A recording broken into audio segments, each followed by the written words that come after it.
the event that literally changed my life overnight. My life story, part 5. First of all, I just want to thank everybody for being here, whether you're new or returning. I really appreciate everybody who's been supporting the storyline at least and is entertained by it or whatever. And if you thought the last part was embarrassing or whatever, if I thought my first day of high school was embarrassing, if I knew now, if I knew then what I know now, then I wouldn't even call that embarrassing whatsoever because my last day at that school was fucking 400 billion times more embarrassing. Okay? So, without further ado, I'll get into it.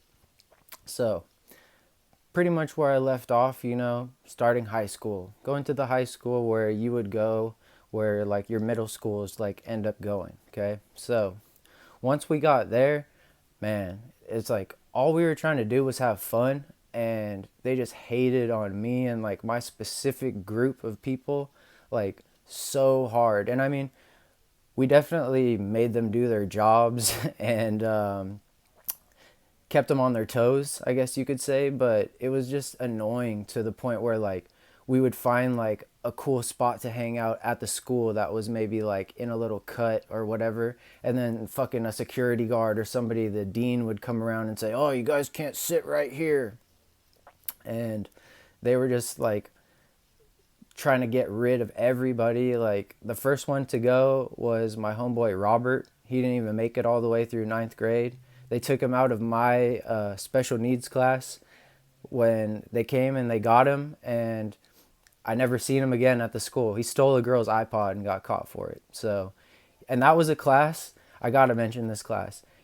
I had a friend in that class that was stealing weed from his older brother, and this fool literally would sell you, if you had like 62 cents, he would sell you some weed in class. Like he would bust it out in class. And if you've ever been in a class, like, the smell or whatever, it's like captured like within the room.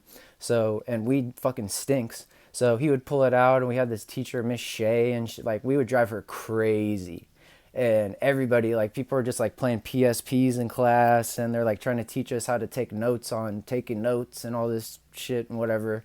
But anyways, there was a time where the drug dogs came to West, and I can remember that we were in the top of building 3, which had 3 stories. We were on the very third story, and we waited until the dogs came up to the top, and right before they like came into our classroom, a bunch of us went to the back window and we threw all our shit out the back window to like go behind the building, and that ended up working.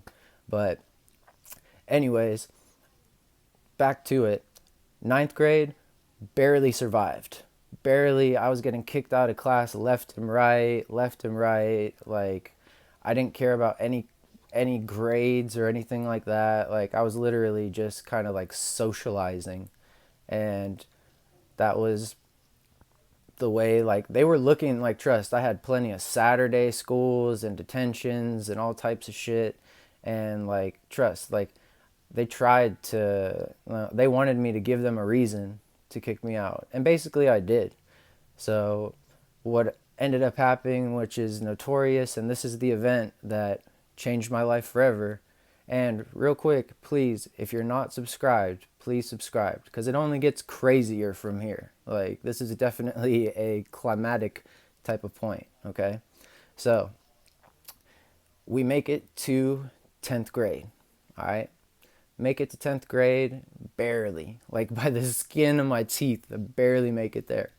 And it's football, the very first football game of the year, and me and my girl at the time and her friend and my homie all decided to go to the game, and we decided to get all barred out before we went.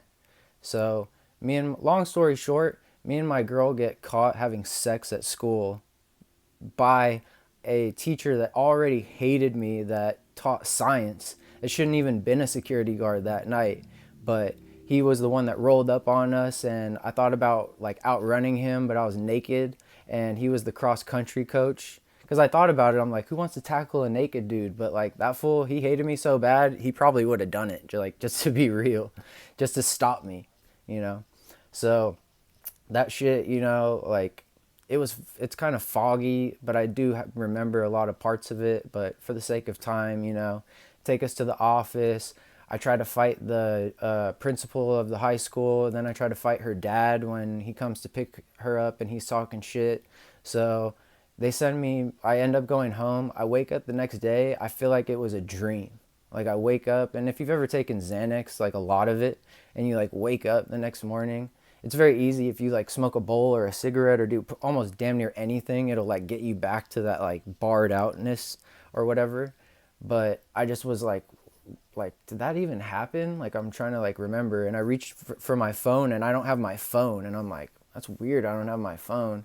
And then come to find out that that is what happened. So they tell me, don't come to school on Monday. I don't go to school on Monday. They say don't go to school on Tuesday. I don't go to school on Tuesday. They say don't go to school for the rest of the week. I don't go to school for the rest of the week. Then the following Monday, they say, oh yeah, by the way, you're expelled. And I was like, all right. So that was like a week out of school. Then it took another week of me having to get perp walked through the school to take all the shit out of my lockers, which was like a dirty pair of PE clothes and like one notebook that had like nothing written in it. Like they made such like a parade, like a show out of it more than anything. But like I was out of school for 2 weeks for that. And that was how I ended up getting thrown into North High, because I was kicked out of I wasn't kicked out of the district yet.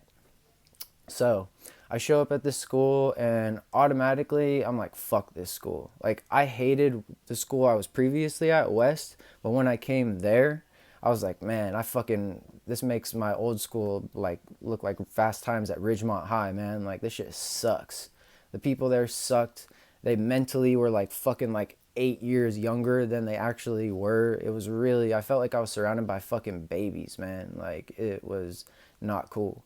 I spent more time in my counselor's office than I did in any classroom, because he always told me I could come to his class. And I would tell that fool, I remember his name, Mr. Jennings, and I would tell him like, I'm gonna get kicked out of this school, man. I fucking hate it. And he would try to like console me. And like I would tell him like, dude, I swear to God, like I'm just gonna find a kid in the hallway and I'm just gonna start beating the shit out of him. And I'm not a bully or a violent guy or anything, but I was just trying to like get to an extreme to make them kick me out because I didn't want to be there. And there was something that happened. My girl almost died, and like I got blamed for it. And there was a date given of like, all right, well, you do good, do your program. I was going to rehab. I was trying to like look good for people, going to the different school and all this shit. And they said, all right, well, on this date, if you do everything right and whatever, then you guys can talk. And, I'm 15 at the time, and I'm like thinking I'm in love and shit.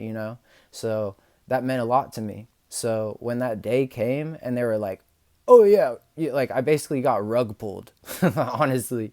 Like they were like, oh yeah, that's not gonna happen. And I remember being like, man, and I told my counselor, I was like, I will light the football field on fire. I don't give a fuck.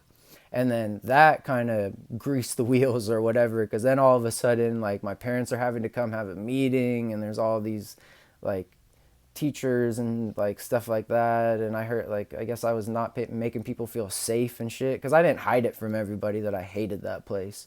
So fortunately that was enough to get me out of there. And I had to get out, that like I couldn't go to any more schools in the Torrance Unified District. You're supposed to get kicked out, finish your stint at the school you get kicked out to, go back to your other school. For me, because I had to leave the other school, I wasn't allowed to go to, there was only 2 other schools I could go to. So there was problems with my landlord at the time. So it worked out to move to Redondo so that I could go to school in Redondo, because I couldn't go to any schools in the Torrance district. So I moved right across the street from Torrance, literally the street that separates Torrance and Redondo. I lived on the Redondo side. So I was still very close. And that is where I'm going to stop this, because that is where a whole new, completely insane chapter starts. So it's a perfect spot for me to sign off. I hope this was a good enough summarization or whatever to keep you guys interested. I really appreciate you guys. I just got to say it. When I see that like 90 or 100 people watch something like this, I know that's nothing to like regular people, but it means a lot to me. So I just want to say thank you. And yeah, I hope everybody has a good day, and I hope everybody is staying safe from those fires, man. Shit is no joke. I got evacuated from Kern River like this. I have a video in my queue about it. If you want to go watch it, check it out. If not, no big deal. But I've been through it before, and it straight up feels like the apocalypse, man. Like when they say that shit, they really mean it. So everybody stay safe, and I will see you guys later. Peace.